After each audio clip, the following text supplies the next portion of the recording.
જેને પાલન કરી ન શકીએ એવો સંકલ્પ ન કરવો, આ પેલો સંકલ્પ છે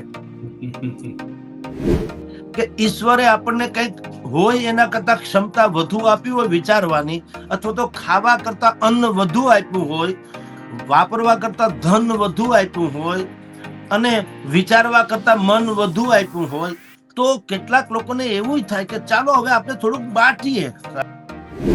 તો કુંડલીની જાગૃતિ થાય ત્યારે તમે જુઓ કેટલાક લોકો છે એ શું કામ છવાઈ જાય છે આખા સમાજમાં. તમે કુમાર વિશ્વાસને સાંભળો તો તમને 10 મોરારી બાપુ જેવું લાગે.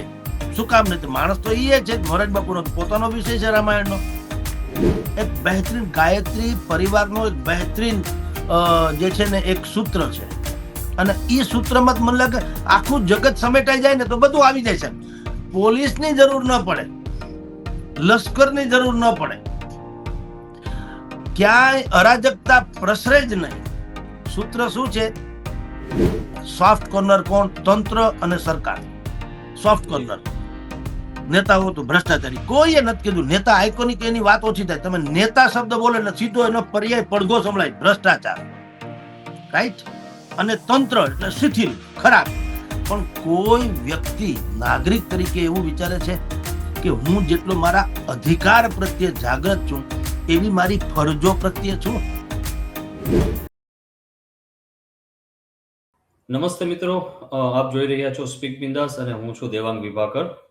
હવે આપણે જાણીએ છીએ તેમ આજે તારીખ 30 ડિસેમ્બર 2025 છે, એટલે 2025નું વર્ષ પૂરું થવા જઈ રહ્યું છે અને 2026નું વર્ષ આવવાનું છે. તો ખાસ આપણે આજે એક બહુ ઇન્ટરેસ્ટિંગ ટોપિક વિશે જગદીશ મહેતા, જે વરિષ્ઠ પત્રકાર છે, એમની સાથે વાત કરવી છે. તો સૌથી પહેલા જગદીશભાઈ, આપનું સ્પીક બિંદાસમાં ખૂબ ખૂબ સ્વાગત છે. અને ખાસ આપને ખ્યાલ હશે, શબ્દ છે ન્યૂ યર રિઝોલ્યુશન, એટલે ગુજરાતીમાં કહીએ તો નવા વર્ષના સંકલ્પ.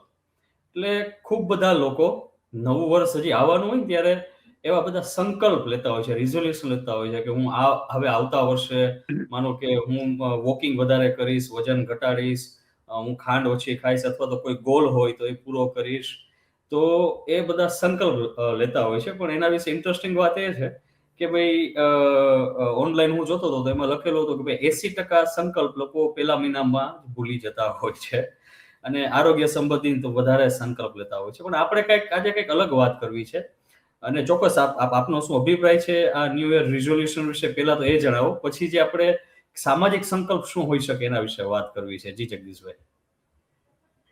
દેવાંગજી, સૌથી પહેલા તો આપણું ન્યૂ યર તો દિવાળી ને બેસતું વર્ષ ને એ હોય છે, આ અંગ્રેજી છે નંબર 1.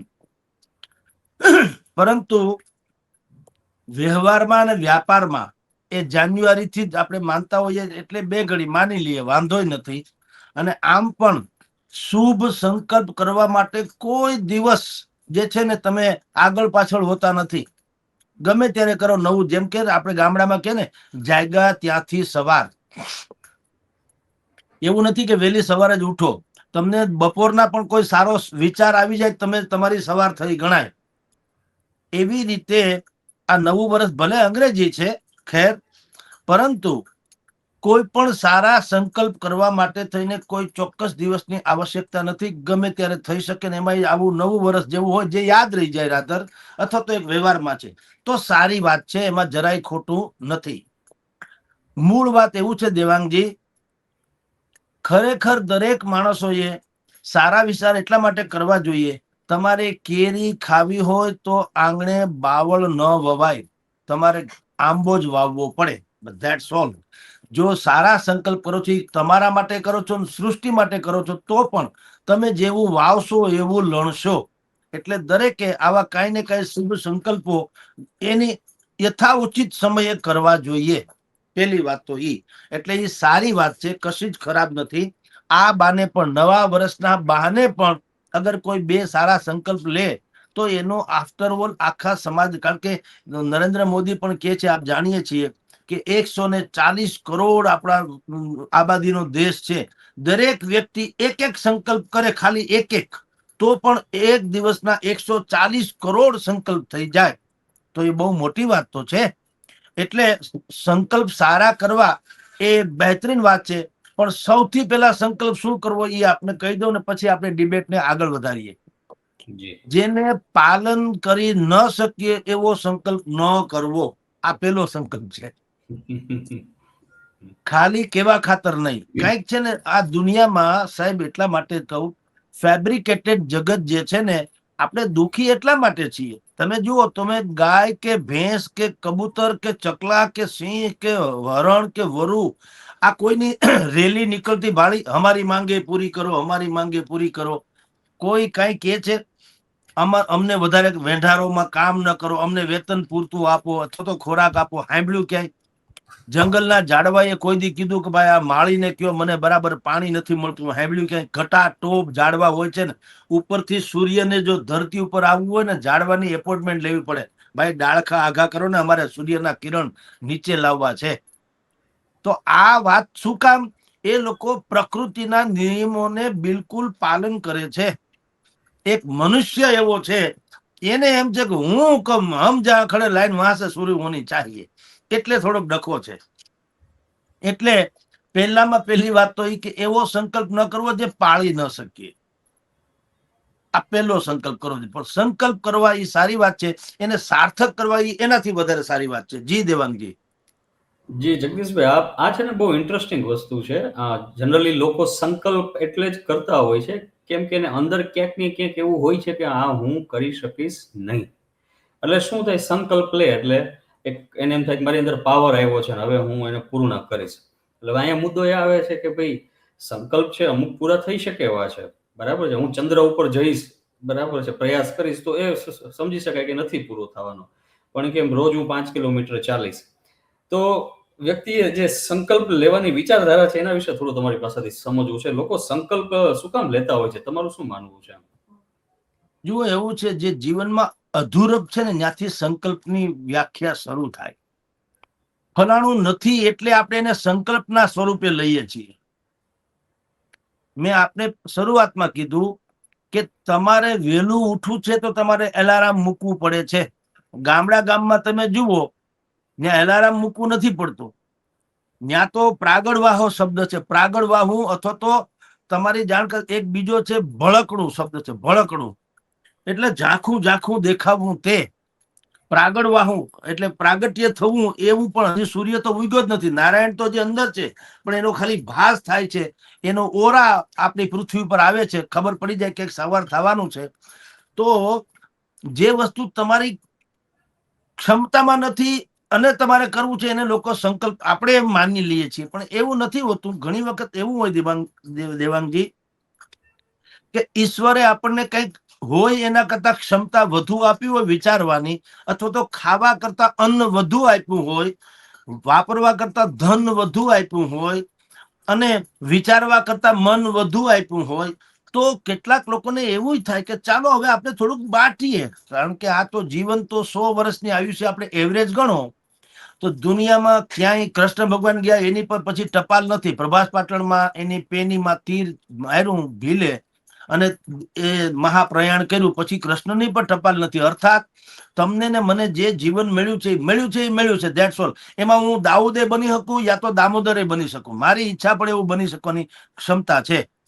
તો જ્યારે માણસનું ચેતના જાગે પોતાનું, જ્યારે આપણે કશ્મકશ લાઈફમાં હોય ત્યારે આવું બધું નથી વિચારી શકતા હોતા, બરાબર. પણ હવે ધારો કે ઈશ્વરે થોડીક તમને સમજણ યા શાંતિ યા સમૃદ્ધિ યા સ્થિરતા બક્ષી છે, પછી એમ થાય ચાલો હવે કંઈક કરીએ. એમ ત્યાંથી સંકલ્પ શબ્દ શરૂ થાય.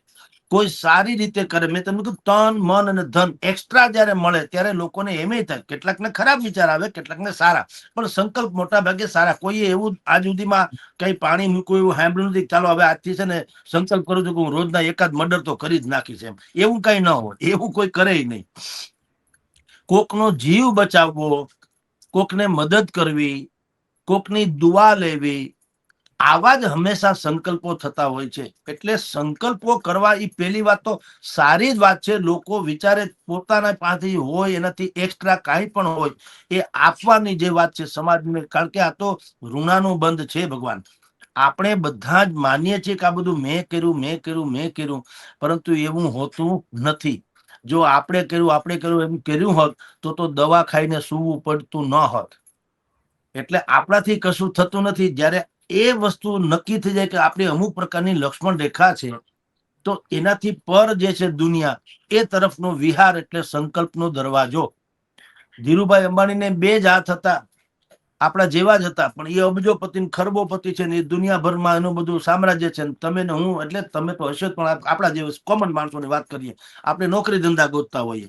તો સવાલ તો એ છે કે બેની બધું જ ભગવાને બધાને સમાન આપ્યું છે, પણ કેટલાકે પોતાનું ભગવાને જે આપણને આપ્યું એમાંથી એને વિકાસ કર્યો છે. આપણે કહીએ છીએ ને કે જે જાગ્રત મન અવસ્થા, જેટલા મોટિવેશનલ સ્પીકર્સને તમે સાંભળો, એ કહેશે કે તમે તમારું જે મનની ક્ષમતા જે છે, મનુષ્ય દરેક મનુષ્યને એની પોતીકી મનની જે ક્ષમતા છે, એ ક્ષમતાના 10% જ ઉપયોગ કરે છે. 90% તો ઈ મગજ જે છે એ સ્થિર છે, એમનેમ છે, વણ વપરાયેલું. હવે એ ક્યારે કુંડલીની જાગૃતિ પછી જે કે છે ને પ્રાણાયામ ઇત્યાદિ કરવાનું, તો કુંડલીની જાગૃતિ થાય ત્યારે તમે જુઓ કેટલાક લોકો છે એ શું કામ છવાઈ જાય છે આખા સમાજમાં. તમે કુમાર વિશ્વાસને સાંભળો તો તમને 10 મોરારી બાપુ જેવું લાગે. શું કામ નથી? માણસ તો એ છે, મોરારી બાપુનો પોતાનો વિષય છે રામાયણનો. બોલી કુંડલીની જાગૃતિ કહું છું, જે 90% આપણું મગજ જે બિલકુલ સ્થિર અવસ્થામાં છે, વણ વપરાયેલું છે, આ કુંડલીની જાગૃતિની જેમ એને જાગૃત કર્યું તો માણસની અમોઘ શક્તિ છે, એવું ઈશ્વરે સર્જન કર્યું છે. એટલે સંકલ્પ જે કરો ને, તો એમાંથી આ બધું જાગૃતિ થવાની સંભાવના છે. ભગવાને તમને એક્સ્ટ્રા, મને અહીંયા 10 ટી-શર્ટ આપ્યા હોય તો મને એમ થાય કે મારે 6 ટી-શર્ટ એવરીડે હું બદલાવું તો ઘણા છે, તો 4 તો વધારાના છે. મને એમ થાય 4 ટી-શર્ટ હું કોકને આપી દઉં તો સારું. આ થયું સંકલ્પ વાળી વાત. એટલે એક્સ્ટ્રા જયારે ભગવાન કઈ આપે અને સંકલ્પ કોઈ કરે તો બહેતરીન વાત છે. જી દેવાનજી. જી જગદીશભાઈ, આમાં એક વાત એવી પણ છે, સંકલ્પ લોકો મહત્તમ પોતાના વિશે, પોતાના માટે કરતા હોય છે, સમાજ માટે નથી કરતા. સિવાય આપણે મોદી સાહેબને યાદ કર્યા તો ભાઈ એમણે સ્વચ્છતા અભિયાન છે અને ઘણા અભિયાન કર્યા. તો હવે આપણે એને થોડુંક એવું સમજવું છે કે જે સામાજિક લેવલે આપણે સંકલ્પ કેમ નથી કરી શકતા. આપણે જે વાત કરી કે જેની પાસે જે વધારે છે પણ એને તો પોતાને ઓછું જ લાગે છે, એને 10 પેઢી સુધી એમ કે ઓના જેવું છે કે એ ભાઈ ચિંતામાં છે. શું કામ? તો કે હારું 9 પેઢીનું જ થયું, હવે 10મી પેઢીનું કેમ કરવું? એટલે તો અને હું પણ એમાં જ છું. મારી પાસે સંપત્તિ છે તો વિચાર સંપત્તિ વધારે છે, ઓલી સંપત્તિ એટલી નથી. તો કહેવાનો મતલબ એ છે કે એક સમાજ લેવલ લોકો સંકલ્પ લેતા હોય છે, આપણે સાંભળતા હોઈએ છીએ, પણ આપણે કંઈ દેખાતું એટલું બધું નથી. કરવાવાળા કરે જ છે. તો એનું શું કારણ છે? આવા જે સંકલ્પ છે, આપણે જે કીધું કુંડલીની જાગૃતિ બહુ વાત કરી કે પછી એના માટે વિશ્વ એક જ પરિવાર થઈ જાય વગેરે વગેરે એમ. તો એના માટે ધ્યાન રાખવાની પોતાને ફરજ માને, પણ આવું આમ જે લેવલે થવું જોઈએ એવું નથી થતું, એટલે આટલો બધો ભેદ દેખાય છે. તો સંકલ્પ અને સમાજ લેવલ આ બેને આપણે કેવી રીતના સમજી શકીએ?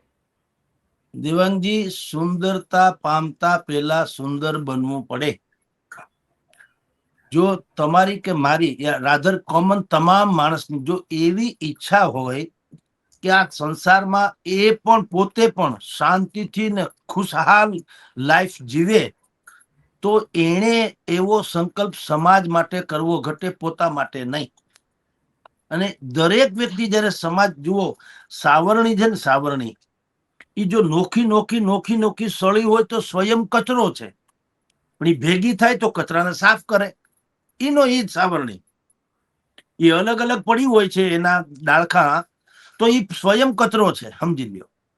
પણ એ જયારે ભેગી થઈ જાય અને આપણે દોરી વીટી લઈએ તો એ કચરાને સાફ કરે, એવી સાવરણી થઈ જાય. સંકલ્પનું પણ એવું છે. હું સંકલ્પ કરું મારે એમ કે લીંબુ ન ખાવું, મરચા ન ખાવા, પણ એ ઠીક છે, એ સ્વાસ્થ્ય માટે, સ્વયં માટે છે. પણ અને સ્વયં માટે આમ તમે સંકલ્પ કરો કે ન કરો, સાહેબ, દરેક માણસ પોતાનું પાળતું જ હોય છે. એક બહેતરીન ગાયત્રી પરિવારનો એક બહેતરીન જે છે ને એક સૂત્ર છે, અને એ સૂત્રમાં મને લાગે આખું જગત સમેટાઈ જાય ને તો બધું આવી જાય. સાહેબ, પોલીસની જરૂર ન પડે, લશ્કરની જરૂર ન પડે, ક્યાંય અરાજકતા પ્રસરે જ નહીં. સૂત્ર શું છે? મને પસંદ નથી એવો વ્યવહાર મારે બીજા સાથે ન કરવો. That's all. આ એક જ વાક્યમાં સમસ્ત સૃષ્ટિનું સત્ય પણ છે ને શાંતિ પણ છે. તમને સ્વયં જે વસ્તુ ગમતી નથી, કોઈ પણ બાબતો તમને નથી ગમતી, ઇન ટોટાલિટી કહું છું, એવી તમે બીજા સાથે ન કરો. મને મારું કોઈ અપમાન કરી નથી ગમતું, મારે કોઈનું અપમાન કરવું ન જોઈએ, મારે સન્માન જાળવવું જોઈએ. મારા ઘરમાં મને શુદ્ધ હવા મળે એવું મારે બારી બારણા રાખવા છે, અને મને એમ થાય છે કે બાજુવાળો કચરો ઉડાડવો ન જોઈએ, મારે કોઈને કચરો ઉડાડાય નહીં. મને એમ છે કે રોડ, રસ્તા, નળ, ગટર, લાઇટ ઇત્યાદિ બધી જ જે પ્રાથમિક સુવિધાઓ સરકારે મને આપવી જોઈએ, એવું જો મારો સંકલ્પ અથવા તો મારો જે વિચાર છે તો એ આપવી જોઈએ. તો મને એમ પણ થવું જોઈએ કે મારે ટેક્સ ભરવો જોઈએ. સુંદરતા પામતા પહેલા સુંદર બનવું પડે. એમ સંકલ્પ કરી નાખું કે હું મુકેશ અંબાણી જેવો સુખી થઈ જાઉં, તો એમ ન થાય. સંકલ્પ કરે ન થાય, ઈર્ષા કરે ન થાય. હું ટાટા બિરલાની ઈર્ષા કરું, ટાટા બિરલા ન થઈ જાઉં. એની રેસીપી જાણીએ કે ભાઈ શું કામ ઈ ટાટા બિરલા બન્યા છે, શું કામ ઈ અમિતાભ બચ્ચન છે, શું કામ ઈ તેંડુલકર છે, શું કામ લતા મંગેશકર છે, શું કામ નરેન્દ્રભાઈ મોદી છે. એ રેસીપી તમે જાણો અને એ તરફ તમે પ્રયાણ કરો તો સંભવ છે. પણ આપણે શું કરીએ છીએ, આઇકોનિક વ્યક્તિઓ જેટલા પણ જે તે ક્ષેત્રના આઇકોનિક વ્યક્તિઓ છે, નવું જે યુવા ધન છે, જેને જેન જી હવે તો નવું નામ આપવામાં આવ્યું છે, એ લોકો શોર્ટકટમાં બહુ માને. દેવાંગજી, તમે પણ અત્યારે જે રિવોલ્વરિંગ ચેર ઉપર બેઠા હશો, તમે આજથી 10-15 વર્ષનું તમારો સંઘર્ષકાળ કોઈને ખ્યાલ નહીં હોય. એને સીધે તમે કોટી પહેરેલા અને દેવાંગભાઈ બેસી ગયા રિવોલ્વરિંગ ચેરમાં, અત્યારે એક યુટ્યુબ ચેનલ ચલાવે છે, બહુ પ્રખ્યાત છે વગેરે વગેરે. પણ એને 10-15 વર્ષ જે સંઘર્ષના કર્યા છે, સમાજને ખબર જ નથી. એટલે એ આઇકોનિક માની લે કે મારી પાસે ખુરશી હોય, આવી એક ઓફિસ હોય, હું કોટી સીવરાઈ લઉં, કાળા કલરની, વ્હાઈટ કલરનો જબ્બો પહેરાવી લઉં, એટલે હું પણ મુझे छोटी सी धोती पहना दे मैं गांधी बन जाऊं, ऐसा नहीं होता है. એટલે સમાજ માટે દરેક માણસ, આપણે 140 કરોડની આબાદી વાળો દેશ છે સાહેબ. મેં તમને એક જ સૂત્ર આપ્યું, એ સૂત્રને જો સાર્વત્રિક રીતે પાળવામાં આવે, સાહેબ પોલીસની જરૂર ન પડે. સંકલ્પ શું મેં કીધું એમ કે મને ન ગમે એવો વ્યવહાર મારે બીજા સાથે ન કરવો. આ એક વાત. હવે એમાં તમે જુઓ, એને વ્યાપક રીતે કહીએ તો કલાકો સુધી કહી શકાય, પણ મૂળ વાત તો એવી છે ને, મને હર્ટ ક્યારે થાય છે, મારું અપમાન થાય છે ત્યારે, મને કોઈ ઈજા પહોંચાડે છે ત્યારે, મને જે ઈચ્છે એ નથી મળતું ત્યારે, મારી અમુક વાત અધૂરી રહી જાય ત્યારે, આ બધું જ મને નથી ગમતું રાજન. તો મારે પણ બીજા સાથે એવું કરવું જોઈએ નહીં કે એને ન ગમે, એનું અપમાન ન થાય, એની ઈચ્છા અધૂરી ન રહે. આમ દરેક વ્યક્તિ, કારણ કે આપણે વસુદેવ કુટુંબકમ જે કહીએ છીએ ને, એ ખાલી સૂત્ર નથી, એ તો એક રેસીપી છે. વસુદેવ કુટુંબકમ એટલે કોઈ કુટુંબ, આપણે જેમ એક જ માવતરના દીકરા દીકરીઓ એટલે કે ભાઈ ભાંડરડા છીએ, આપણે બધા ઈચ્છીએ છીએ કે આપણા કુટુંબને કાંઈ ન થવું જોઈએ. એવી જ ભાવના તમે તમામ વિશે દરેક માણસ એકબીજા વિશે વાપરે તો સૈન્યની ને લશ્કરની એની આવશ્યકતા ક્યાં રહે, સમજી લો. એટલે તમે જેમ કીધું તેમ કે લોકો પોતાના માટે તો લે છે સંકલ્પ, પણ સમાજનું શું? હવે હું તમને 5-6 એવી વાતો કરું જે સૂત્ર સમાજ માટે લેવા જોઈએ, અને તો તમારી જાણ ખતર સાહેબ, કશું જ કરવા જેવું રહેતું. આ જગત જે જીવવા જેવું છે, પણ માનવ જાત સિવાય કોઈ આમાં નડતર રૂપ નથી. લ્યો, અત્યારે તમે જુઓ, જેટલા જંગલો હતા એમાં આપણે ઘૂસી ગયા અને આપણે કોન્ક્રીટના જંગલ બનાવ્યા, તો જેટલા જંગલી જાનવરો કે પ્રાણીઓ કે પશુઓ હતા, એને વૈકલ્પિક વ્યવસ્થા પોતે કરી લીધી. એને આંદોલન ન કીધું, એને બગાવતે ન કરી, એને પોતી કી વ્યવસ્થા કરી લીધી. તમે જુઓ, રામચંદ્રજીને વનવાસ હતો, માં જાનકીજીને તો નતો. જાનકીજી તો રાજાની દીકરી કુંવરી હતા, તો ધાર્યું હોત તો એના જે જનક રાજા છે એને કીધું હોત કે બેટા તું અહીં આવતી રહે, જયારે 14 વર્ષનો વનવાસ પૂરો થાય ત્યારે પાછી તને હાટે મોકલાવી દેશું, પણ તું તો રાજાની દીકરી છો, કુંવરી છો, તારે દાસ દાસ્યુ સોના ઘરેણા ઇત્યાદિ બધું હતું. હવે વનવાસમાં તું વલકલ્પના વસ્ત્રો પહેરીને ને પુષ્પની માળાને ઘરેણા પહેરીને ક્યાં ચાલીશ? એવું ન કીધું. એટલે એનું ચરિત્ર છે ને આદર્શ ચરિત્ર તરીકે આવ્યું, સમર્પિત ચરિત્ર. તો સમાજ માટે તમારે કંઈક જો કંઈક આપીને જવું હોય તો કંઈક સમર્પિત કરવું પડે, એમનેમ નથી થતું. એમ સંકલ્પો જે છે એ સ્વયં માટે લ્યો છો તો એ ઠીક જ છે, નિજી. હું આજે એમ કહું કાલથી હવે હું આવા બ્લુ કલરના ટી શર્ટ નહીં પહેરું, તો ઓકે, હવે ક્યાં ફરક પડતા है. પણ હું એવો સંકલ્પ લઉં, મારી પાસે 10 ટી શર્ટ છે તો 10 માંથી હું 4 છે એ કોકને આપી દઉં, 6 થી ચલાવી લઈશ, તો એ બહેતરીન વાત થઈ ગઈ. એનો જ વાત છે. તો હવે સમાજ માટેની વાત તમને કહું સાહેબ, સૌથી પહેલા અત્યારના યુગમાં લાગુ પડે એવો એક જ સંકલ્પ જો બધા લે તો ઘણો ફેર પડે, દેવાંગજી. અને એ સંકલ્પ શું છે? કે હું મોબાઈલ કરતા માણસને વધુ સમય આપીશ. બસ આ એક લીટી. વાહ વાહ જી તમે જોજો સાહેબ, પરિવારમાં જઈએ, કુટુંબમાં જઈએ, કોઈ મેળાવડામાં જઈએ, ધાર્મિક ફંક્શનમાં જઈએ, સમાજના કાર્યક્રમમાં જઈએ, મોટા ભાગે તમે જોજો લોકો મોબાઈલમાં જ પડ્યા હોય, મોબાઈલમાં જ પડ્યા હોય. હવે ઈ પાછું એમાં રસપ્રદ વાત એ છે, કારણ કે પીરસનારું આખું વિશ્વ છે ને સ્વીકારનારા તમે સ્વયં એક જ વ્યક્તિ છો. આપણે કે ને 1000 હાથવાળો દે ત્યારે 2 હાથવાળાની હું સીમા, કે આ એના જેવું જ છે. આ 1000 હાથવાળો જ દે છે મોબાઈલમાં. એટલું બધું જ્ઞાન, જ્ઞાન કે અજ્ઞાન જે ગણો તે, સારું કે માઠું જે ગણો તે, પણ પીરસે છે એટલું કે તમને ક્યારેય કંટાળો ના આવે. અને તમને સારું લાગે તમે સાઈડમાં મૂકતા જાવ છો, તમે ફોરવર્ડ કરો છો. ખરાબ લાગે છે તમને જોવું ગમતું તો જુઓ છો, ન ગમતું તો ડિલીટ કરો, યા તો ફોરવર્ડ કરી નાખો, યા તો જવા દો છો. પણ આવ્યા કરે જિંદગી આખી ગંગા નદીના પ્રવાહની જેમ, સતત, અવિરત. અવિરત, અસ્ખલિત. એટલે માણસ એમાં એટલો બધો પોરવાઈ રહેલો છે કે એની નિજી જિંદગી છે એનાથી અલિપ્ત થઈ ગયો. એટલે ટોળામાં હોવા છતાં એ એકલો, કુટુંબમાં હોવા છતાં એકલો. અમે હમણાં જ એક સંબંધીને ત્યાં ગયા હતા. બહુ મોટું વિશાળ એનું ભવ્ય મહેલ જેવું આમ મકાન છે, ટૂંકમાં બહુ સારું. એના સંતાનો બધા મોબાઈલમાં. એક ભાઈને તો કીધું કે ફલાણી વસ્તુ ચાલુ કર, સાહેબ આવ્યા છે આપણે એને બતાવવું છે. 3-4 વખત કીધું ત્યારે તેણે હોકારો દીધો. એટલો તો રત હતો. નાના છોકરા પણ એવા હતા, અંકલને પગે લાગો, અંકલને પગે લાગો, અંકલને જય શ્રી કૃષ્ણ કયો, એવું 10 વખત કીધું ત્યારે માંડ માંડ દીકરો કે દીકરી હતા એ પગે લાગ્યા, અથવા તો પછી એ ડ્રામેટિકલ. પછી એ તો શું થયું, એક જ સંકલ્પ દેવાંગજી અત્યારના યુગ પ્રમાણે લેવા જેવો છે સમાજ માટે થઈને પણ, કે હું મોબાઈલ કરતા માણસને વધુ સમય આપીશ. પહેલી વાત તો એ.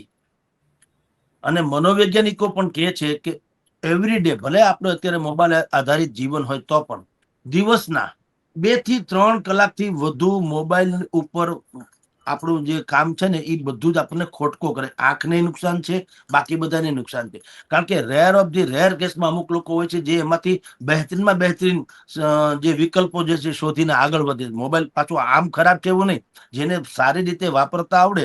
જો પૈસા 2 લોકો પાસે છે, દીપચંદ ગારડી પાસે છે પૈસા, અને દાઉદ ઇબ્રાહિમ પાસે પૈસા. પૈસા તો છે, આની પાસે લક્ષ્મી છે ને ઓલાની પાસે એવું લૂંટેલું ધન છે કે એની રેડ કોલર નોટિસ નીકળે અને આના સન્માન થાય. તો બસ આ જ પ્રોબ્લેમ છે. મોબાઈલમાં પણ આ જ સ્થિતિ છે. ખરાબે આવે છે, સારું આવે છે.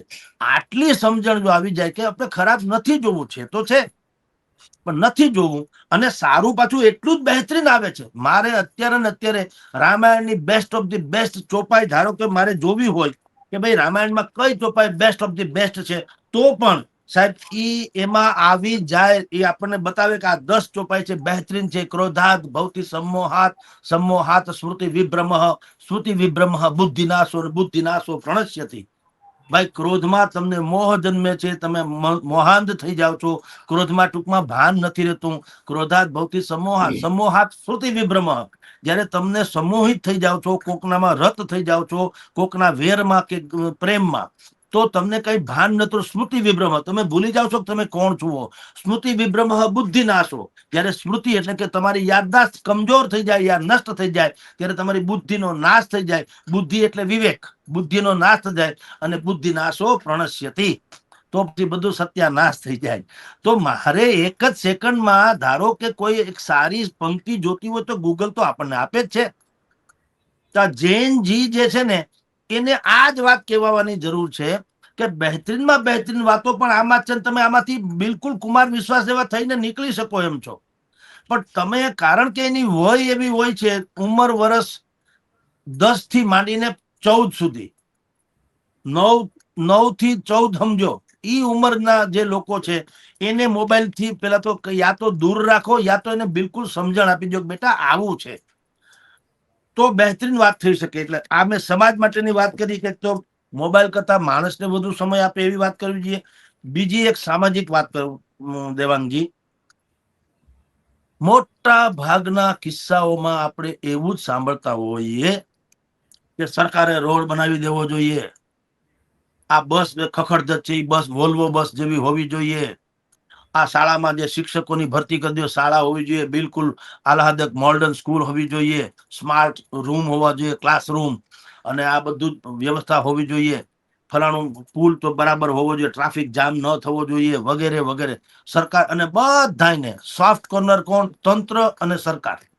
સોફ્ટ કોર્નર નેતાઓ તો ભ્રષ્ટાચારી. કોઈએ નથી કીધું નેતા આઇકોનિક, એની વાત ઓછી થાય. તમે નેતા શબ્દ બોલે એટલે સીધો એનો પર્યાય પડઘો સંભળાય, ભ્રષ્ટાચાર. રાઈટ? અને તંત્ર એટલે શિથિલ, ખરાબ. પણ કોઈ વ્યક્તિ નાગરિક તરીકે એવું વિચારે છે કે હું જેટલો મારા અધિકાર પ્રત્યે જાગૃત છું એવી મારી ફરજો પ્રત્યે છું, મારા કર્તવ્ય પ્રત્યે છું? એટલે સામાજિકમાં જેમ મેં કીધું ને, મોબાઈલ કરતા માણસને સમય વધુ આપવો, એવી રીતે હક કરતા ફરજની પણ થોડીક એટલું બેલેન્સિંગ જાળવતા જાય તો વાંધો નહીં. હું અનેક ટીવી ડિબેટમાં બોલ્યો, હું અહીંયા થોડુંક ટૂંકમાં રિપીટ કરું. આજ સુધીમાં કોઈએ એવો પોતીકો ડોક્ટર, જેમ આપણે ફેમિલી ડોક્ટર હોય એમ કોઈએ એવો ફેમિલી જેને કહેવાય એડવોકેટ રાખ્યો છે કે ભાઈ હું કે મારું ઘર કે મારી કંપની, એમાં કોઈ પણ માણસ અપરાધી હોય તો એને બિલકુલ સજા થાય એવું જ કરજો, છૂટવો ન જોઈએ એવો રાખ્યો નહીં. હું ફોન કરું, મારો ભાઈ પકડાઈ જાય, રોંગ સાઈડમાં જતો હોય, પોલીસે પકડ્યો હોય, હું પત્રકાર છું, ફાકા ફોદારી કરીને ફોન કરું, એને છોડી દેજો, મારો ભાઈ છે. તો મને પાછું એમાં અહમે સંતોષાય છે. મારો ભાઈ કોલર ઊંચા કરીને આવે છે, જગદીશભાઈ નો ભાઈ છું, મને કેમ પકડાય છે? અને હું પાછો સમાજમાં ઠસ્સેદાર ગણાવ. ઓહો, જગદીશભાઈ એક ફોન કર્યો ને એના ભાઈને છોડી મૂક્યો, કાં તો એની પાસે દારૂની બાટલી હતી, કાં રોંગ સાઈડમાં હતો, કાં બીજો કોઈ અપરાધ હતો, પણ જગદીશભાઈ નો ફોન ગયો એટલે છોડી દીધો. તો સમાજ મને એમાં સ્ટેટસ માને કે વાહ, તમારી તાકાત સારી. કોઈ ઉલટાનું સમાજે ઠપકો આપવો જોઈએ કે ભલામણા તમે પત્રકાર છો, તમારી ઉપર કોઈ હિંગડા છે? તમારો ભાઈ દારૂની બાટલી લઈને જતો તો તમારે ફોન એમ કરવો જોઈએ કે જો મારા નામે ચરી ખાતો હોય તો પણ એને પકડજો, મારા નામે કાંઈ ચરી ખાતા. હું ખુદ જગદીશ મહેતા કે છગનભાઈ કે દેવાંગભાઈ બોલું છું, બે ધડક એને જે સજા થતી એને ખબર પડવી જોઈએ. જગદીશ મહેતાનો કે દેવાંગભાઈનો ભાઈ હોવાથી દારૂની બાટલી લઈ જવાની પરમિટ મળતી નથી, અથવા તો એ અમારા માટે લાંછન રૂપ છે, તમે સજા પામવી જ જોઈએ. આવું કા કોઈ નથી કહેતું. કોઈએ એવો એડવોકેટ રાખ્યો નહીં. કોઈએ એવો સીએ રાખ્યો કે ભાઈ જો મારા ઘરમાં, મારા કુટુંબમાં, મારી કંપનીમાં એક પણ પૈસો ટેક્સ ભર્યા વગર આવવો ન જોઈએ. ભલે કમાણી કરો, પણ એક રાતો પાઈ પણ મારે ટેક્સ છુપાવવો નથી. બધા ટેક્સ પેડ થઈ જાય પછી જ મારે ત્યાં આવવો જોઈએ. એવો કોઈ એડવોકેટ સીએ રાખ્યો નહીં. નીલ ભરી દો ગમે એમ કરીને. હું સિંગાપોર ફરી આવું પણ તને નથી દેવા સરકાર. અને પછી રોડ જોઈએ છે આપણને ટનાટન. એટલે આ થઈ, મેં કીધું તેમ હક જે માગીએ છીએ ને એની સામે ફરજ. આ સંકલ્પ નંબર 2. પેલો સંકલ્પ, માણસ મોબાઈલ કરતા વધુ સમય માણસને આપો. બીજો સંકલ્પ, જે વસ્તુ મને પસંદ નથી બીજા હારે ન કરવી. આ સંકલ્પ નંબર 2. સંકલ્પ નંબર 3 કે જે વસ્તુ તમને હક માગવાની જેટલી તમને ક્ષમતા અને તમારી જે તાકાત છે અથવા તો તમારું પેશન છે, એવું તમારી ફરજ બજાવવા પ્રત્યેનું પણ રહેવું જોઈએ. તો તમને બહુ જેને કહેવાય ને આ આખું સંસાર, બહુ સકલ સૃષ્ટિ સારી થઈ જાય.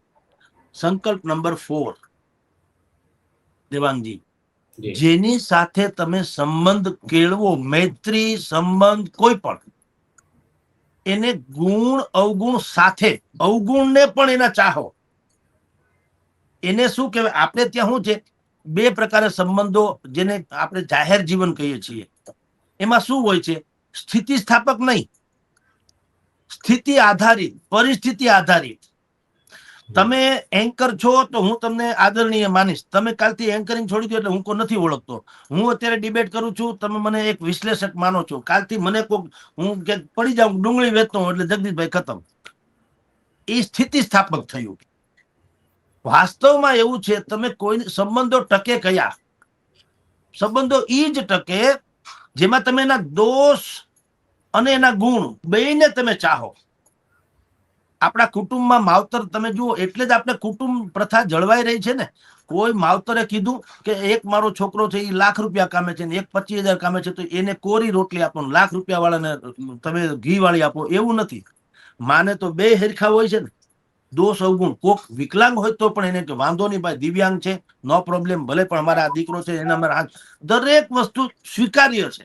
તમારા ગુણ અવગુણ બંને. કેટલાક મોડા ઉઠતા હોય, કેટલાક આળસુ હોય, કેટલાક સ્પોર્ટ્સમાં જતા હોય, ભણવામાં ધ્યાન ન આપતા હોય, કેટલાક તોફાની હોય, કેટલાક કાંઈક હોય, એના અવગુણને પણ આ લોકો ચાહે છે, એટલે તો કુટુંબ પ્રથા જળવાઈ દે છે.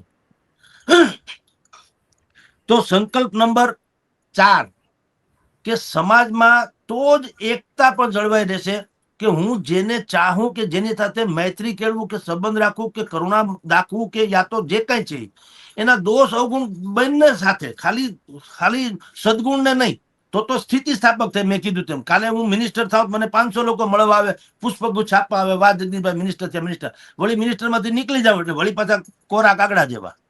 મેં હમણાં જ તમને જે રીસફલિંગ થયું મંત્રીમંડળનું, અઠવાડિયા પહેલા જે નીકળતા હતા રોડ ઉપર ટાઉં આમ કરતા કરતા, અઠવાડિયા પછી નીકળે કાળો કાગડો ખબર નથી પડતી કે અહીંથી છગનભાઈ નીકળી ગયા, કોકના હોન્ડા ઉપર બેઠા હોય. એને સ્થિતિ સ્થાપક કહેવાય. એવું ન હોવું જોઈએ. આજીવન તમે જેની સાથે પ્રેમ કરો, જેની સાથે સંબંધ બાંધોના ગુણ અવગુણ બધું તમે જુઓ એટલે વાત પૂરી થઈ જાય. અને અને બીજા શબ્દોમાં કહીએ તો જ એની સાથે તમારો સંબંધ લાંબો ચાલે. બિલકુલ સભ્ય સાહેબ, તો સ્વાભાવિક જ છે. હું આજે કઈક છું તો મારી સંબંધ છું, કઈક નથી તો નથી, ધેટ્સ ઓલ. તો એ તો વ્યવહાર થયો કેવો દુકાનદાર જેવો, પૈસા હોય તમને થેલી ભરી દે, કોરે કોરા જાવ તો ન દે, એ તો વ્યવહાર થયો. તમે જેને સમર્પિત ભાવ કોને કહેવાય છે? તમે જેવા હો એવા તમને કુબજા છે રંગે કાળી, એવા તમે વનમાળી, આવી જોડી ક્યાંય ન ભાળી, વાલાજી મારા વાલાને વઢીને કેજો. આપણે કહીએ છીએ ને, તો ભગવાન કૃષ્ણ એ કુબજા કાળી છે એ ન જોઈ, કુબજા છે ભક્તિમય છે એ જોઈ. એમાં સ્વરૂપ એનો પોતે એવું ના માન્યું કે કાળી છે કે ફલાણું છે, એવું ના હોય.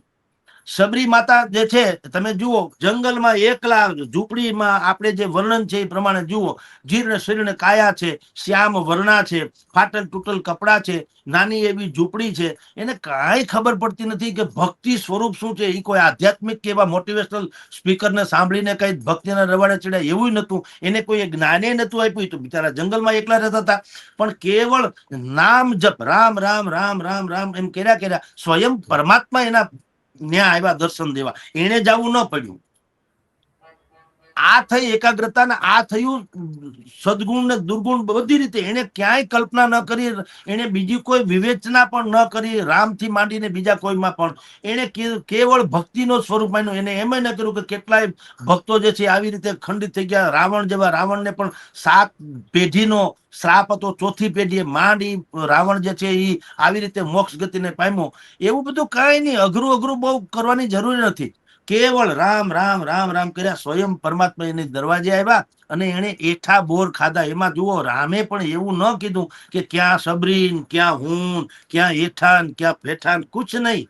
એને કીધું માએ ચાખીને આપ્યા છે કે કોઈ બોર ખાટું નથી ને, મારા રામને ખાટું બોર ન હોવું જોઈએ, મીઠું જવું જોઈએ. એને ચાખ્યું તો રામે ઈથી ખાધું તો ઈથી વધારે પ્યાસા હતા, એમાંથી એને તૃપ્તિ થઈ.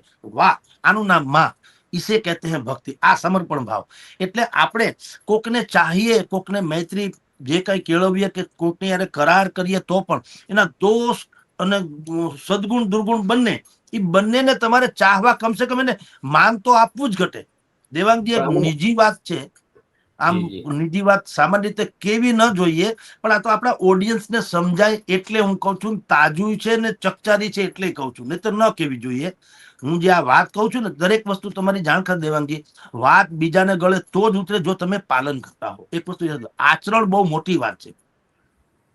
આચરણ વગર સંભવ નથી. એક નાનું બીજું વચ્ચે ઉદાહરણ આપી દઉં કે રામ અને સીતાજી જે બંનેની વચ્ચે એક સંવાદ થયો હતો. આ તો લૌકિક છે, આમ તો જુઓ તો કે ભાઈ બધા પગે શું કામ લાગે? તો રામે એમ કીધું ભાઈ હું આવી રીતે છું એટલે પગે લાગે. સીતાજીએ કીધું એવું નથી, હું તમારી બાજુમાં છું, જનક નંદિની છું, હું જેને કહેવાય મહાદેવી છું, મહાશક્તિ છું, એટલે મને પગે લાગે છે. આવો એક મીઠો સંવાદ થયો એટલે બંનેએ નક્કી કર્યું કે આનો નિર્ણય કોણ કરે? મારા ચરણ જે છે તમારા હોવાને કારણે પૂજ્ય છે કે તમારા ચરણ મારા હોવાને કારણે પૂજ્ય છે? તો નક્કી કોણ કરે? તો આપણે લક્ષ્મણજી પૂછ્યું. એના જેવો તટસ્થ વ્યક્તિ કોઈ નહીં. લક્ષ્મણને પૂછ્યું અને એને કીધું ચરણ વિશે તો લક્ષ્મણજી જ સાચું કહી શકશે, કારણ કે લક્ષ્મણજી એવો મર્યાદા, આપણે રામને મર્યાદા પુરુષોત્તમ કરીએ, લક્ષ્મણ જેવો મર્યાદા, એ તો સવાયો મર્યાદા પુરુષોત્તમ હતો. એને માં જાનકી જે છે એના ચરણ સિવાય ઉપરનો ભાગ ક્યારે જોયો નતો, કેવળ ચરણ. એટલે ચરણ વિશે તો એ કે લક્ષ્મણ જ કહી શકશે. લક્ષ્મણે કીધું, પૂછ્યું રામે ને સીતાજીએ કે ભાઈ કોના ચરણ કોને કારણે પૂજનીય છે, મને સાચું જવાબ આપો. લક્ષ્મણે જે કીધું કે હે રઘુનંદન, નથી માં જાનકીને સમીપ હોવાને કારણે આપણા ચરણ વંદન છે, કે નથી આપના માં જાનકીના ચરણ રઘુનંદન શ્રી રામના કારણે વંદનીય છે? આપ બંનેના ચરણ આચરણને કારણે વંદનીય છે. તમે જે બોલો છો તે પાળો છો, તમે બંને આચરણ તમારું જે છે એ સર્વશ્રેષ્ઠ છે, એટલે બંનેના ચરણ જે છે એ પૂજનીય છે. એમ હું આગળની વાત કરતો હતો કે બધાના દોષ અવગુણ સાથે સ્વીકારવાનો. મેં કીધું નિજી વાત છે, કરવી ન જોઈએ, પણ થોડીક સમાજને સમજાય એટલે કહું છું. અમારા હેડલાઇનના માલિક ગિરીશભાઈ સોલંકી અત્યારે જેલમાં છે. વિવિધ અપરાધો એની સામે નોંધાયા છે, એમાં કોઈ શંકા નથી. રાઈટ, એનું જે થવું, જે કાયદાનું કામ કરતો હશે. પણ હું તમને હજી કહું છું કે હવે ઈ જેલમાં છે ને અમે તો ફ્રી થઈ ગયા. તો ધારો કે અમે ધારીએ તો હું બીજું કંઈક કરી શકું, બીજે કંઈક વ્યવસ્થા કરી શકું, પણ મેં એમના પરિવારને પણ કીધેલું છે કે જ્યાં સુધી જેલમાંથી ન છૂટે ત્યાં સુધી મારે બીજી કોઈ વ્યવસ્થા કરવાની થતી નથી. એ બહાર નીકળે ને પછી એમ કે હવે આપણે નથી રમવું, જુદી વાત છે, પણ તમને કાંઈ અમારા થકી જે બાકીની મહેનત મદદ થઈ હશે અમે કરવા તૈયાર છે. તમારા અપરાધમાં નહીં, અપરાધ શબ્દ પોતપોતાનો હોય છે. મારો અપરાધ હોય તો હું ભોગવવાનો જ છું, એમાં કઈ વિવેચ આવતું નથી. પણ અત્યારે તમે મુશ્કેલીમાં છો તો તમે છૂટા ને હવે અમારી રીતે રમવા માંડીએ, એવું નહીં. એટલે અમે ક્યાંય જોઈન્ટે નથી થયા, કશું કર્યું નથી. આ તો અહીં સમજાય એટલે કહું છું, નહીતર મેં કીધું ખરેખર ન કહેવું જોઈએ. પણ સમજાય એટલે કે તમે જયારે કોકની સાથે જોડાવ છો તો એના દોષને પણ તમે સ્વીકારો, ગુણને સ્વીકારો, એવી રીતે તો થાય. જી સર. જગદીશભાઈ, મને એક વાત એક યાદ આવી, પછી તમે તો આગળની વાત આપણે કરીએ કે તમે આગળ વાત કરતા હતા ને ગુણ અને અવગુણ સાથે ચાહવાની વાત કરી અને સ્વીકારવાની વાત કરી. આમાં જગદીશભાઈ ડખો એ છે કે તમે ને હું મિત્ર છીએ, તો હું એવી પેલા અપેક્ષા કરીશ કે પેલા મને જગદીશભાઈ છે એ ચાહે મારા અવગુણને, પછી હું એના અવગુણને ચાહીશ. એટલે પહેલે આપ. એટલે આજે એ ડખો ચાલ્યા કરે છે.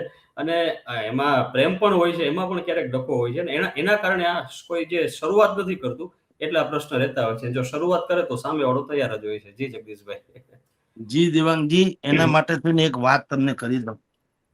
દરેકે પહેલ તો કરવી જ ઘટે. જુઓ, એક પંક્તિ તમને કહું, અમથા રાતે ફરતા એક દીવો પ્રગટાવી દે ને. આપણે અંધારાને કોશીએ, પહેલે આપણે કીધું ને, અમથા રાતે ફરતા એક દીવો પ્રગટાવી દે ને, અંધારાને કોશા કરતા એક દીવો પ્રગટાવી દે ને. અને દરિયા સમા દસ્તાવેજો તારા નામે તૈયાર જ છે. દરિયા સમા દસ્તાવેજો તારા નામે તૈયાર જ છે. મધ દરિયામાં તરતા એક દીવો પ્રગટાવી જો ને. સાહેબ, બધું જ સંભવ છે. એટલે તો આપણે આપણી શરૂઆત જે કરી દેવાંગજી, એમાં જ કીધું કે ખુદી કો કર બુલંદ. તમારે સંસારને જોઈએ કેવો જોઈએ છે? સુંદર સંસાર જોઈએ છે? ઓકે, તો સુંદરતા પામતા પહેલા સુંદર બનવું પડે, તો જ મેળ પડે સાહેબ. એક તરફી કશું જ ન ચાલે, એક તરફી ન ચાલે. તમારે વાયસા હોવું જોઈએ. તમે જે વ્યવહાર તમને સ્વયંને પસંદ નથી, તો તમારે માની જ લેવાનું બીજાને પસંદ ન હોય. અને જયારે તમને પસંદ હોય એવો તમે વ્યવહાર બીજા સાથે કરશો, બીજો 100% તમને એવો એ તમારી સાથે એવો વ્યવહાર કરશે. અરે શરૂઆત તમે પ્રાણી, જી. Obviously sir, obviously. તો બિલકુલ સર. તો એ જ વાત છે કે આખું સંસાર તમે જુઓ, માનવ જીવન પાસે જો આહાર, નિંદ્રા, ભય અને મૈથુન, આ ચારેય વસ્તુ જીવ માત્રમાં કોમન છે. દરેક આમ જ ઉત્પત્તિ થાય છે અને આમ જ એનું મૃત્યુ થાય છે. આહાર, નિંદ્રા, ભય અને મૈથુન. એકમાત્ર બુદ્ધિ તત્વ મૂકીને પ્રાણી માત્રમાંથી એક મનુષ્યને ભગવાને એવો અલગ બનાવ્યો કે એ ધારે એવું વિચારે છે. તમે જુઓ, બધી ડિબેટ થી માંડીને બધું, ભાગવત કથાઓ, રામાયણો, મોટિવેશન સ્પીકર્સ, સમાજ સુધારકો, વિવેચકો, આમ તે બધું આપણામાં જ છે ને. ક્યાંય ગાય ભેંસ માટે કોઈ ચેનલ શરૂ થઈને ભેંસ આમ જોતી હોય, 20,000 ભેહું આમ ટીવી સામે બેઠી હોય, એવું કે ભેળ્યું નહીં. અને કોઈએ બોર્ડ મારવો પડે, ભાઈ હું સિંહ છું, ભાઈ મારાથી ચેતર જો, હું જંગલનો રાજા છું, જાળવા જાજો, આમ તેમ કઈ કેવું પડે. ઓળખત આપણે નથી કહેતા ગામડામાં ને આપણામાં અહીંયા હોય ને, આપણે ઓળખત કોણ છે, તું મારું નામ કોકને પૂછી લેજે. સિંહે કોઈ દી કેવું ના પડે. ઈ કાફી છે, બધું જ યથાવત જ છે. અને ઈ બધાને ખબર છે, પ્રાણી માત્રને, કે જંગલમાં સિંહ છે એ આપણને ફાડી ખાય છે. છતાંય તમે જુઓ, અણગમો નથી, બધા જીવે જ છે. એક હરણાને મારી ખાધું તો બીજા બધા હરણાથી આ સિંહનો સામાજિક બહિષ્કાર નથી કરતા. એ તો સ્વીકાર કર્યો છે. કે ભાઈ કાંઈ વાંધો નહીં, સ્વીકાર ને સ્વીકાર બે કહું છું. સ્વીકાર એટલે સ્વીકારવું, સ્વીકાર એટલે હણુઈ નાખવું. તો એ લોકો કે આ તો સહજીવન છે, આ બધું નૈસર્ગિક છે. પાનખરમાં પાંદડા પડી જાય, ઝાડવા હુકાઈ જાય, પણ ડાળ મૂળિયા ન થાય. મૂળિયા એમને હોય. પ્રકૃતિ ઈશ્વર ઈ મૂળિયા છે. ઈ પાંદડા પાંદડા પડી જાય એટલે કઈ ઝાડવા જે છે ઈ એમાં નીચું જોણું ન થાય. એને ખબર છે કે હમણાં આગળ વસંત ઋતુ આવશે ને ઓર ખીલી ઉઠવાના, કારણ કે આ તો નૈસર્ગિક છે, ક્રમ છે. એમ હરણાથી માંડીને બધા જ પ્રાણી પશુઓને બધાને ખબર છે કે આપણે આ રીતે શિકાર થઈ જ જવાના છીએ. યા તો એને સ્વીકાર્યું તો આપણે સ્વીકાર માત્ર જ છીએ. એટલે આપણે જેમ 90-100 વર્ષે મરી જાય, આપણે શું કે ભાઈ ધામમાં ગયા, ખુશીથી ગયા, નહીં તો અફસોસ તો થવો જ જોઈએ ને. પણ 90 કે 100 વર્ષે કોઈ વ્યક્તિ ઓફ થાય તો આપણે શું કે ભાઈ ધામમાં ગયા બાપા કે ફલાણા, બરાબર. કારણ કે આપણે માન્ય બહુ થઈ ગયો. 90-100 વર્ષ પછી તો હવે ઠીક જ છે, જવું જોઈએ. ન જાય તો સારું, પણ જાય તો કઈ બહુ આપણને અફસોસ નથી થતો. એમ પ્રાણી માત્ર એ સ્વીકારી લીધું કે આ સિંહ જે છે એ અમને ફાડી ખાય, ન ફાડી ખાય ત્યાં સુધીનું આપણું જીવન છે. હાલો ની મજા કરો, પણ ફાડી ખાય તો ફાડી ખાય, કોઈ ફરક નહીં. અલબત્તા એવી રીતે આપને કહું છું કે જેમ આપણે સમાજમાં અમુક લોકોના દોષ અવગુણ બધું સ્વીકારીને ચાલીએ તો સંસારમાં કોઈ પ્રોબ્લેમ છે નહીં. પણ માનવ જાત જે છે, આપણે એવું છે, તમે જો બે સારી વાત કરો તો મને તો જ શાંતિ થાય જો હું તમારાથી બે સારી વાત કરું. આ ડખો છે. એવું નહીં કે હું સ્વીકારી લઉં. દેવાંગજી એ બહુ સારી વાત કોઈ કરી હોય તો મારે કાન પકડવું જોઈએ. વાહ દેવાંગજી સાહેબ, આ તમે બહુ બહેતરીન વાત કરી છે, અને હું ક્યાંક મારામાં એડ કરીશ. ભવિષ્યમાં હું ક્યાંક બોલવા જઈશ તો આ વાત તમે બહેતરીન કરી છે, હું એડ એમાં કરી શકીશ. એને બદલે મને વહો થાય, એટલે મને કેમે વળોટ ન વળે. શું થાય, તમારા કરતા હું સારી વાત કરી લઉં, નતર ઓડિયન્સ એમ લાગશે ભાઈ કરતા તો આ ઓછા બુદ્ધિશાળી છે. ઈ જે ડખો છે ને, ઈ માથાકૂટ છે મનુષ્ય દેહમાં. ભલે બુદ્ધિ તત્વ આપી અને અનેક જીવોમાં મનુષ્યને શ્રેષ્ઠ જીવ આપણને ગણાવવામાં આવ્યા, પણ એ બુદ્ધિવાદી લોકોએ એનો સત્યાનાશ કરી નાખ્યો. એને ચર્ચા અને એને જેને કાયદેસર શાસ્ત્રાર્થ નથી કરતા, આપણે સંઘર્ષાર્થ કરીએ છીએ. શાસ્ત્રાર્થ જે છે ને એ તો દહીં વલોવવા જેવું છે, એમાંથી તો માખણ નીકળે, નવનીત માખણ. પણ આપણે એ નથી કરતા, આપણે ડખો કરીએ છીએ. આપણે દૂધની તપેલી 2 ટીપા નાખી દઈએ છાશના, દૂધ નહીં ફાડી નાખીએ, સત્યાનાશ કરી નાખીએ. આપણે એવો શાસ્ત્રાર્થ કરીએ છીએ. ઈ પ્રોબ્લેમ છે. જી દેવાંગજી. જી એટલે છેલ્લું વાક્ય મારું. એમ ચર્ચામાં તો એવું જ હોય છે કે હું મારા વાક્યથી વાત પતશે. જી આપણે રિઝોલ્યુશન ની વાત કરતા હતા, 4 આપણે રિઝોલ્યુશન કીધા. અને 5મું એટ લાસ્ટ 4 તો મેં કર્યા. મોબાઈલ થી માણસ, આપણે યાદ રહી જાય જે લોકો આપણને સાંભળવા બેઠા છે એને કહું, એક તો મોબાઈલ કરતા માણસને વધુ સમય આપવાની વાત કરી છે. પછી આપણે કરી છે કે જે વ્યવહાર આપણને ન ગમે એ બીજા સાથે ન કરવો, આ બીજો સંકલ્પ છે. ત્રીજો છે મોબાઈલ કરતા, ત્રીજો હક કરતા ફરજ. હક જેટલી જ, ભલે હક માંગવાનો અધિકાર છે 100%, એટલો જ આપણે ફરજ પ્રત્યે પણ આપણે સભાન રહીએ તો થાય છે. પછી જેનો તમે સ્વીકાર કરો, એના દોષ અવદોષ બધું જ એની સાથે તમે સ્વીકાર કરો, થયું. અને 5મો જે છે એ છે પોતાનામાં વિશ્વાસ રાખવો. તે સેલ્ફ કોન્ફિડન્સ જે કે છે ને, એ આપણે શું કરીએ છીએ, મારી પાસે 10મા-12મા ની ડિગ્રી આવી જાય એટલે, અથવા તો કોલેજ કે ગ્રેજ્યુએશન થઈ જાય, હું હકથી એમ કહું સરકાર મને નોકરી આપવી જોઈએ. દાખલા તરીકે એ શું કામ આપવી જોઈએ કોઈ નથી પૂછતું. ભાઈ તમારી પાસે ડિગ્રી છે, પણ તમે શું કામમાં છો મને કહો. હાલો, તમે આ લાઇટ ફિટ કરી શકો એમ છો, તમે ક્લાર્ક તરીકે પણ બહેતરીન કામ કરી શકો એમ છો, તમે કઈ મિસ્ત્રી કામ કરી શકો. તમારામાં શું એવું છે કે જે તમે ભારે ન પડો? એ કાંઈ નહીં. આપણે જેમ દીકરા દીકરી જોવામાં જાય, કોઈક વડીલને પૂછીએ કે આ જે છોકરો છે એની કોઈ લાયકાત તમારા ધ્યાનમાં છે? શું લાયકાત છે એની? એમ લાયક છે કોઈ? કે હા છે ને, હું ઉંમર લાયક છે. તો એ કોઈ લાયકાત નથી ને. હા, ઉંમર લાયક એ કોઈ લાયકાત નથી. લાયકાત તો એ સર્વગુણ શ્રેષ્ઠ છે કે કેમ કમાઈ ધમાઈ શકે છે, કે કેમ સંસ્કારી છે, કે કેમ ઇધર ઉધરમાં એનું કાળું ધોળું નથી કે નહીં, વગેરે વગેરે હોય છે ને. એ લાયકાત છે. ઉંમર લાયક એ લાયક નથી ને. એવી રીતે સાહેબ, તમારી જાણ ખાતર, પોતાનામાં ભરોસો હોય તો એને કોઈની ઉપર અવલંબિત રહેવું ન પડે. બેરોજગારીથી માંડીને મોંઘવારી સુધી, તમારી જાણ ખાતર, આ બધું જે લોકો આપણે રાડારાડી કરે છે એને એમાં કોન્ફિડન્સ નો અભાવ. ને તો તમે વિચાર કરો, તમે દેવાંગજી અત્યારે હું જે સાંભળે એને સમજાય એટલે કઉ છું. અત્યારે ને અત્યારે તમે ફોન જોડો, પ્લમ્બર ને કામ હોય, પ્લમ્બર ને બોલાવી દો અત્યારે કે ભાઈ તું ગમે ત્યાં હો અત્યારે આવી જાય, 1000 રૂપિયા આપું મારો નળ રિપેર કરી દે. એનો જવાબ શું આવશે ખબર છે? હું સાઈટ ઉપર છું, આજે નહીં, આજે આવવાનું થાય તો આવીશ, નહીં તો 2 દિવસથી નહીં આવી શકું. તમે મિસ્ત્રીને ફોન કરો, મિસ્ત્રીને કે મારે બાયણું કે બારી હમી નમી કરાવવી છે, 500 લેતો તો 1000 આપો, પણ 1 સેકન્ડમાં હમણાં આવી જાય, નહીં આવે, નહીં જ આવે. શું કામ? જેને કામ કરવું છે એ કોઈ દી બેરોજગાર હોતો જ નથી.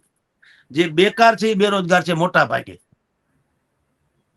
હું ઉંમર લાયક છું એટલે મને કોઈ દીકરી દઈ દેવી જોઈએ એના જેવી આ વાત છે, એ ન હાલે.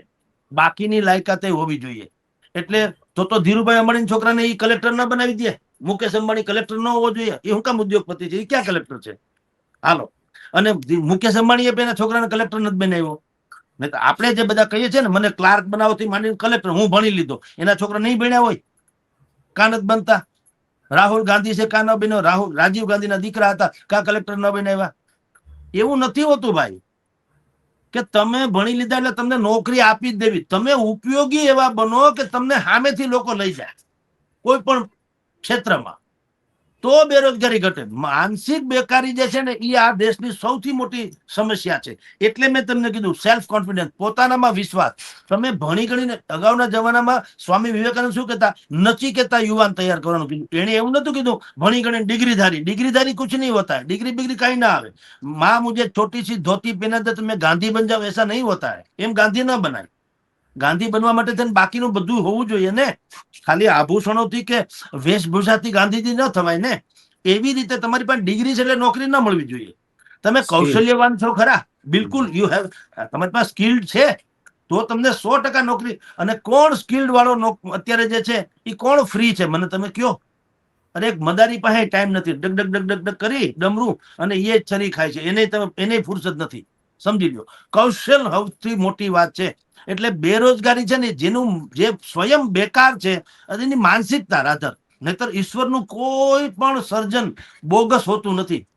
ભગવાને કોઈ ખરાબ ત્યાંથી કોઈ ડિફેક્ટ માલ મોકલે જ નહીં સાહેબ. એને બધું શ્રેષ્ઠતમ જ હોય છે.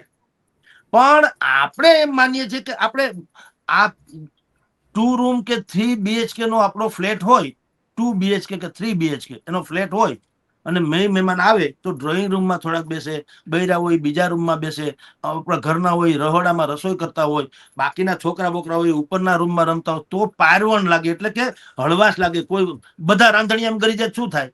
ગરદી થાય કે નહીં? ઈનો ઈ જ મકાન, ઈનો ઈ જ વાત. પણ હંધાઈ રાંધણિયામાં એટલે કે કિચન હોલમાં કરી જાય તો ગરદી થાય કે નહીં? આ તથાકથિત બેરોજગારીનું આવું છે. મારી પાસે ડિગ્રી છે, બસ મને તમારે કોઈ હિસાબે નોકરી આપી દેવી જોઈએ, એ જે માનસિકતા છે એને કારણે બેરોજગારી છે. એટલે સ્વયં કોન્ફિડન્સ મેં કીધું, 5મો સંકલ્પ, પોતાનામાં એવું કોન્ફિડન્સ પેદા કરો. તમે જે હિન્દી ફિલ્મ જોતા હશે ને દેવાંગજી, એને એ લોકો છે ને ફિલ્મ જોવા જાય છે, રેસીપી નથી જોતા. એમાં રેસીપી જોવા જેવી હોય છે. એક ગુંડો જેલમાંથી છૂટવાનો હોય, જેલમાંથી ગુંડો છૂટવાનો હોય તો 5 ગેંગસ્ટર છે ને સામે લાલ પીળી ગાડીઓ લઈને ઉભા હોય, એના બોસ. મારી ગેંગમાં આવતો રે, મારી ગેંગમાં તું આવતો રે, મારી ગેંગમાં આવતો રે. શું કામ? શાર્પ શૂટર હોય. સાંભળજો, કૌશલ, એનામાં એ કૌશલ છે કે ગમે ઠામ માર નાખે. દાખલા તરીકે તો 5 ગાડીઓ ઉભી હોય આપણે ફિલ્મમાં જોઈએ છીએ, બોલો કે મારી ને આવતો રે, મારી ને આવતો રે. શું કામ? મેં કીધું એમ શાર્પ શૂટર છે. એમ તમે દેવાંગજી, હું ઘણા ઓલામાં કહું છું, કોલેજ કે યુનિવર્સિટીમાંથી તમે બહાર પડો જ્યારે, તો એવું શું કામ ન બને કે ટાટા, બિરલા, અદાણી, અંબાણી, આ છે તે છે, એની ગાડીઓ ઉભી, મારામાં આવતા રહ્યો, મારામાં આવતા રહ્યો, મારામાં આવતા રહ્યો. કૌશલ્યવાન વગર તો હાલતું નથી. મુકેશ અંબાણીને ક્યાં બોલ પીલતા આવડે છે? એશિયાની સૌથી મોટી રિફાઇનરીઝના માલિક તો છે ને, એશિયાની, ભારતની નહીં, રાઈટ? પણ એને પૂછો ભાઈ મુકેશ અંબાણીને કે આ બોલ છે એને તમે પી લીધો, એ નહીં આવડે. એનો વિષય જ નથી. એને બુદ્ધિ ઉછીની લીધી, ખરીદી લીધી બુદ્ધિ. તો જેમ અકબર જે મહાન નતો, એને બિરબલો રાખેલા. નવરત્ન કે છે ને, નવરત્ન એટલે હા, અકબર તો આપણી જેમ છે, પણ એને બુદ્ધિ એવી વાપરી કે બિરબલ સહિતના 9 રત્નો રાખ્યા. એ 9 રત્નો એટલા પ્રતિભાશાળી ને વિદ્વાન હતા કે એને કારણે અકબર મહાન થઈ ગયો. તમે મોટા માણસની હારે જાઓ ને, ઘણી વખત આપણે વાળ વાહે એરડા પાણી પીવે, એવું ગામડામાં કહેવત છે. વાડ એટલે શેરડીનો વાડ, વાળ વાહે એરડાય પાણી પી જાય. એટલે વાડને પાણી બહુ આપવું પડે. બાજુમાં જો એરંડો ઉગી ગયો તો એ આને ભોગે, એ પી લે, મજા કરી લે, કારણ કે વાવીતી શેરડી. એમ સારા માણસના સંગાત હોય તો તમને ખરાબ વિચારે ના આવે ને તમારી સ્થિતિ પણ ખરાબ ન થાય. અકબરે એવી વ્યવસ્થા કરી. એમ આપણા કેસમાં કહું સેલ્ફ કોન્ફિડન્સ, દરેક માણસ જો પોતાનામાં કઈ ને કઈ કૌશલ હોય ને એ કૌશલની આધારે જ દરેકે ક્લાર્ક થવું જરૂરી નથી. તો તેંડુલકર છે, એને તમે પૂછો જી તમારે પીએચડી કરી લીધું હોત ને તમે નોકરી મળી બેંકમાં ન ટ્રાય કરી, તમે 10મું ધોરણ નથી ભણ્યા માણસ લ્યો, અને ભારત રત્ન લીધું. લતા મંગેશકરને તમે ક્રિકેટ રમવાનું કહો, લતા મંગેશકર તમે બેડમિન્ટન કરો સાનિયા મિર્ઝાની જેમ, એ ક્યાં કર્યું? એવું ના હોય. અમુક વ્યક્તિ અમુક ભગવાને વ્યવસ્થા જ કરી છે સાહેબ. બીજા ભીખુદાન ગઢવી ન થાય, બીજા ઇન્દિરા ગાંધી ન થાય, નહીતર ઇન્દિરા ગાંધી થવાનો કોઈ સ્ટે છે? ઇવન તો મહાત્મા ગાંધી થવાનો સ્ટે તો નથી ને. હિન્દુસ્તાનમાં કોઈએ સ્ટે લીધો છે? આજ પછી કોઈએ મહાત્મા ગાંધી ન થવું? અરે હવાયા થવાની છૂટ છે, પણ થવું કેમ? બાય બોર્ન હોય સાહેબ, ઈશ્વર દત્ત. એ તો પરમાત્માની કૃપા હોય તો આવા મહાન માણસો થાય. એ આર રહેમાને થાય ને અબ્દુલ કલામે થાય, સમજો, તેંડુલકરે થાય ને કપિલ દેવે થાય, ગાવસ્કરે થાય, લતા મંગેશકરે થાય. એ તો મહાન માણસો. શું કામ? કારણ કે એ બાય બોર્ન છે. એને પોતાનું કૌશલ્ય પોતે ખીલ્યું, સેલ્ફ કોન્ફિડન્સ. એને ખબર હતી હું જે કરીશ તે જગત આખું સ્વીકારી લેશે, અને આપણે બધા જ એના સાક્ષી છીએ. કોઈએ બેરોજગારીનો આજ સુધીમાં લતા મંગેશકરે કીધું ક્યાંય આવી અરજી કે ભાઈ હું એ ભણ્યા તો હશે, જે તે સમયે અબ્દુલ કલામે ભણ્યા તો હશે, તેંડુલકર છોડો 10મું ભણ્યા હતા, બાકી બધા તે ભણ્યા તો હશે ને. ઝાકીર હુસેન ભણ્યા નહીં હોય એવું તો નથી, એને તબલા વગાડ્યા લ્યો.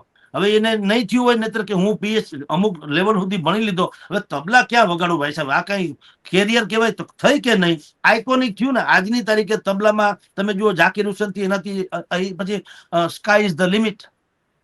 એને કહેવાય કૌશલ્ય, સેલ્ફ કોન્ફિડન્સ. દરેક વ્યક્તિ આ 5મો સંકલ્પ કરે ને તો અડધું પડધું જગત છે ને એ એકદમ નિતાંત શાંતિ અનુભવે.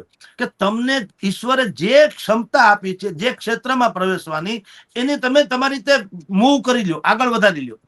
હવે તો એવું છે ને સાહેબ દેવાંગજી, તમને સારો ડાન્સ કરતા આવડે તો પૈસા મળે છે ને. આ ટીવીમાં શો નથી આવતા? સારા હાસ્ય કલાકાર, બિલકુલ સારા હાસ્ય કલાકાર હો, સારા ગાયક હો, સારા સ્પીકર્સ હો, સારા ડાન્સર હો, બધું સારા જાદુગર હો, અને બધું હોય. તમારામાં આવડત હોવી જોઈએ ભાઈ સાહેબ. એટલે કૌશલ ઉપર તો આ જે અત્યારે નરેન્દ્ર મોદીની સરકાર પણ કૌશલ ઉપર ધ્યાન આપે છે. હોય તો બેટરી સારું. જી સર.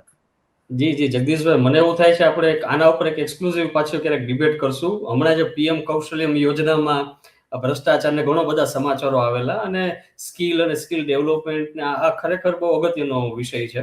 તો આના ઉપર ડેફિનેટલી હું તમને પાછો કોન્ટેક્ટ કરીશ અને આના ઉપર ચર્ચા કરશું. પણ આજે આપણે ખૂબ સરસ આ નવા વર્ષના રિઝોલ્યુશન ઉપર સરસ મજાના પોઈન્ટ્સ આપ્યા છે, અને જે સાંભળતા હશે એ લોકોને પણ એમાંથી કંઈક ને કંઈક જાણવા મળશે. અને ખાસ તો વ્યક્તિએ પોતાએ જ એપ્લાય કરવાની વાત છે અંતે તો એ બધી વાતો જાણી ખૂબ આનંદ થયો, અને ખૂબ ખૂબ આભાર જગદીશભાઈ. નમસ્કાર. ધન્યવાદ.